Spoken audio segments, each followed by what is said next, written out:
arimo gishegesha ntavura. Uyu mugani bakunda kuwuca iyo babonye ibintu bimeze nabi kubera kirogoya cyangwa se hari ikibyitambitse, nibwo bagira bati arimo gishegesha ntavura. Umugani rero wakomotse kuri gishegesha. Gishegesha akaba mwene Bungura wari utuye mu bibungo bya Mukinga, aho ni muri Gitarama cyangwa se muri Muhanga y'uyu munsi. Ibyo rero ngo byabayeho ahasaga mu mwaka w'igihumbi 600. Icyo gihe rero ngo hariho umugabo witwaga Bungura. Bungura akaba umutoni wa Nyamuheshera, ngo yari umutoni cyane wakadasohoka. Bukeye kubera ubwo butoni bwe, Nyamuheshera amugira umutware we, atwara Nduga yose na Mayaga. Haciyeho iminsi myinshi, ibwami bamuha igihango, bamushyira mu bapfumu b'abahanga, baragura inkoko ndetse n'intama. Bukeye Nyamuheshera ararwara. Twibuke ko umwami atarwara ahubwo araberana. Imbuto ye bayiha Bungura n'umuhungu we Gishegesha ngo bayiraguze inkoko. Kera nyine bararaguraga kugira ngo bamenye icyo umwami arwaye ndetse banashake ikizamukiza. Bamaze kuyijyana, abandi bapfumu yasanze ibwami imbere yuko ahaza barijujuta cyane bati koko ubutoni bugira ukwabwo. Bati hari ubwo Bungura n'umuhungu we Gishegesha aribo bahawe imbuto y'ubwami batazi nuko babigenza, bakaba babibahaye batyo gusa. Ikindi ntibazi iyo biva niyo bigana. Nuko Bungura n'umuhungu we biragurira inkoko barayeza. Bamaze kuyeza barayihangura, baza kuyiraga umwami. Baraza bayihereza umwami. Nyamuheshera arayakira, arayambara. Amaze kuyambara, indwara iramukomerana, aratanga, arapfa. Abandi bapfumu rero bagenzi ba Bungura babibonye bahera ko bakwiza inkuru bati Bungura n'umuhungu we Gishegesha baroze umwami, kandi bakoze ishyano kuko umwami n'ubundi yaraguriwe n'umuntu utabizi. Bati bahereje umwami imana y'umucuri, ni ukuvuga imana iteze. Kera rero baraguriraga ikintu icyo ari cyo cyose, cyaba cyeze kikaba ari cyo cyemewe, cyaba kiteze kikaba kitemewe nyine. Iyeze rero yabaga ariyo iza guhabwa umwami, iyirabuye ikaba itagikunze cyangwa se itagishobotse. Iyo umucuri rero yari itarera, ariyo mpamvu bayise imana iteze. Inkuru iramamara rero, igenda igihugu cyose, ikwira mu Nduga ndetse no mu Bwanacyambwe, bakavuga ko Gishegesha na Bungura aribo batumye umwami atanga. Guhera ubwo Bungura n'umuhungu we bagira ubwoba, baracika, bacikira Bugesera kwa Nsoro.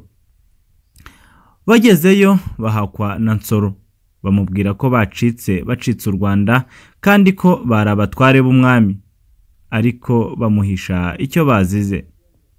Nsoro arabakunda cyane kuko bari bazi kumasha ndetse no gutera imyambi, bituma abatonesha, abagabira ubutware nk'uko bahoze mu Rwanda. Haciyeho iminsi, mu Rwanda bimika umwami uzungura Nyamuheshera, hima Mibambwe Gisanura. Amaze kwima ararabukirwa, inka ze z'indabukirano zigabanwa n'umugabo witwaga Mugogo, akaba umucyaba. Uwo mugabo rero ngo yakomokaga i Bufundu, agabana n'ibya Bungura n'umuhungu we kuko nyine bari baracikiye kwa Nsoro. Bibaho rero haciyeho iminsi, ibwami bakura Gicurasi. Mugogo yari yaragabanye inka za Bungura ajya kuzimurika ibwami. Azigejeje ibwami basanga zaranoze, zaradedaye kuko zishwe n'umukeno. Gukura Gicurasi rero kera kwari nko gukura ikiriyo. Kera rero mu cyo bitaga ubucurabwenge bagiraga icyo bita gukura Gicurasi. Ibwami rero cyangwa se ahandi byari bisa no kuva mu bihe bibi, ahubwo bagasingira ibihe byiza. Kuko umwami rero yari yaratanze, bagombaga kugira igihe cyo kubabara no kumwibuka, ariko bakabyibagirwa.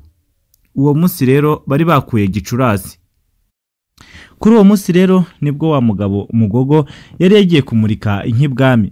Acyura inyambo, basanga zaranoze, zaradedeye, yewe ngo zari zarishwe n'umukeno.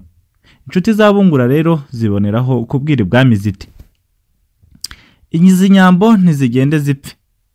Zazize nyirazo wari uzifashe neza, rubanda bakamurenganya, bakamurega ibinyoma ngo niwe watumye umwami atanga. Gisanura arita mu gutwi, abaza ababivuga ati, ese ubu mwambonera bungura? Abandi bati, twamubona. Gisanura ati, mumunshakire, uzamumbonera nzamugororera. Ubwo umugogo wari wagabanye ibyabungura aranyagwa, inka n'imisozi bishingwa uwitwa Karake, bategereje ko bungura ndetse n'umuhungu we bagaruka mu Rwanda. Ubwo inshuti za bungura zirishima, zigurira abatasi b'u Bugesera ngo zizabajyane zibageze kuri bungura ndetse n'umuhungu we. Intasi ziragenda, zigeze Bugesera zisanga bungura yarapfuye. Zibwira umuhungu we Gishegesha ko akwiye gucikuka akaza mu Rwanda agataha kuko ibwami bamukeneye. Umuhungu rero witwaga Gishegesha barabimubwira. Bamaze kubimubwira nawe ati, sinataha ibintu dufite ngo mbitaha ngaha, kandi sinasubira mu Rwanda kuko u Rwanda ari urw'amahane n'inzangano gusa. Ubwo nyine yumvaga ukuntu iwabo babareze ndetse bigatuma bacika baziza ubusa. Inshuti za se rero ziranga, ziramukuba, ziramuguyaguya ziti, uko n'ukwiyima umugisha gusubira iwanyu kandi ukabona n'ibyaso ntaho bihuriye no guhera mu mahanga. Ziti, ngwino tukujyane, kandi wibuke neza yuko amahanga ahanda. Kera rero mu Bugesera hari hatarabaho u Rwanda. Ubwo mu Bugesera rero hariho undi umugaragu wa Nsoro akitwa Bugabo. Hagati aho Gishegesha ataragaruka mu Rwanda, Nsoro amugabira inkiko iherereye ku Rwanda hafi y'icyambu cya Nyamwiza. Bukeye bene wabo wa Gishegesha basubira Bugesera kumubwira ko yigirira nabi, bati, inka za so n'ingo byose byarashinganwe, ni wowe bitegereje, none wikwivutse ibyaso. Bamaze kumurembya aremera agaruka mu Rwanda. Ageze mu Rwanda Gisanura amusubiza ibyase ndetse amugabira n'imisozi n'inka nyinshi. Haciyeho iminsi mikeya rero umwami Gisanura ashaka gutera Bugesera.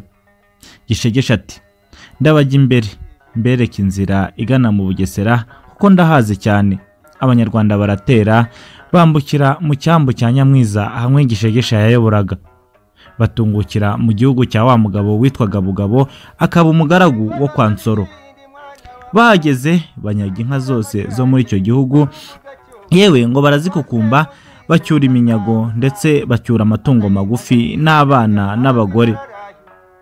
Babitahana mu Rwanda rero. Bugabo amaze kumenya ko ari Gishegesha weretse abanyarwanda inzira, ati, arimo Gishegesha ntavura. Kuko nyine abanyarwanda bamunyaze inka ze atarazimarana kabiri, kandi inzira bakaba bayeretswe na Gishegesha. Uyu mugani rero ni ahangaha wakomotse, ariko mu by'ukuri kuvuga ko harimo Gishegesha yashakaga kuvuga amata ya za nka yagabanye zitaramara kabiri, akaba yivanzwemo na Gishegesha ntavure ngo ayanywe haciye iminsi. Uyu mugani kandi rero witiranwa n'undi ugira uti, arimo Gishegesha ntavura, ariko imvano ya Gishegesha ni amata, nayo Gishegesha ni amatezano cyangwa se amaraso. Gishegesha rero bisobanuye kirogoya, nk'uko Gishegesha yabaye kirogoya kwa Bugabo ku mugaragu wo kwa Nsoro. Ngaha rero aho ducumbikiye umugani wacu w'uyu munsi. Uyu munsi twaganiriye ku mugani witwa arimo Gishegesha ntavura. Arimo Gishegesha rero ntavura.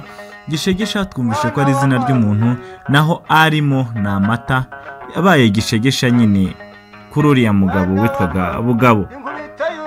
Turabashishikariza gukanda subscribe aho hasi kugira ngo ujye umenyeshwa umugani mushya twabasomeye, kandi ukabikusangiza n'abagenzi banyu kugira ngo dukomeze kungurana ibitekerezo. Murakoze rero, mugira amahoro y'Imana y'u Rwanda, kandi turabakunda cyane.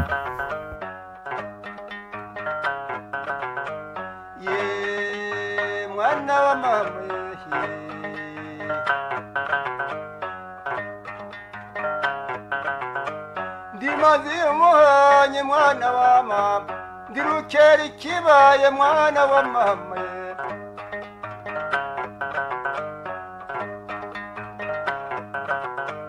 zana inzoga nzana iyindi mwana wa